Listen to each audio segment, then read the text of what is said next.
মালদ্বীপে gas cylinder বিস্ফোরণে নিহত লক্ষ্মীপুরের তাজউদ্দিন তার বাড়িতে এখন শোকের মাতম। এ নিয়ে আরও জানাতে যুক্ত হচ্ছেন সহকর্মী সুমন উদ্দিন শুভ।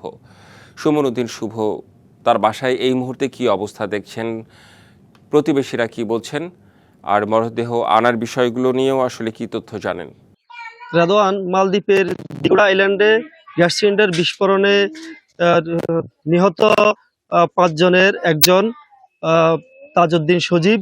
আমি এই মুহূর্তে রয়েছি তাজউদ্দিন সজীবের লক্ষ্মীপুরের চন্দ্রগঞ্জ হাজিপাড়া ইউনিয়নের কাছারিবাড়ি এলাকায় তার বাড়িতে। এখানে আমি সকাল থেকে এসেই দেখেছি তার পিতা মাতা সহ আত্মীয় স্বজনরা আসলে শোকে একেবারে কাতর হয়ে আছেন এবং তার পিতা বারবার আসলে অজ্ঞান হয়ে পড়ছেন এবং কান্নায় একেবারে জর্জরিত অবস্থা। নিহত যে সজীব, তিনি গত ৬ মাস আগেই জীবিকার তাগিদে মালদ্বীপে পাড়ি জমিয়েছিলেন।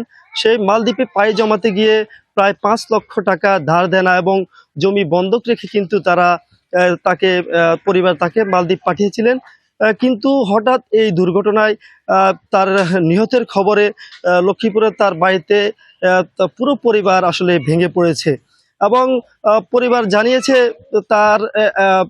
তাদের পরিবারের একমাত্র উপার্জনক্ষম ব্যক্তি ছিলেন এই সজীব এবং পরিবারের একমাত্র ছেলে সন্তানও কিন্তু সজীব।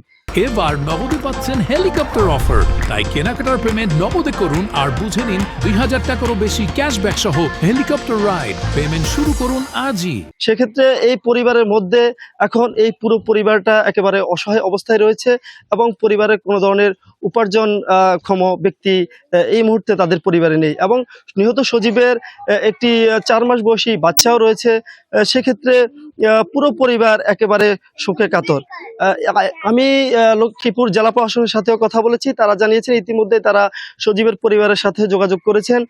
তারা মরদেহ দেশে আনার ব্যাপারে সংশ্লিষ্ট কর্তৃপক্ষের সাথেও যোগাযোগ করেছেন এবং যাতে দ্রুত তারা মরদেহ দেশে এনে পরিবারের কাছে হস্তান্তর করতে পারেন সে ব্যাপারেও তারা পদক্ষেপ গ্রহণ করবেন বলে আমাদের জানিয়েছেন।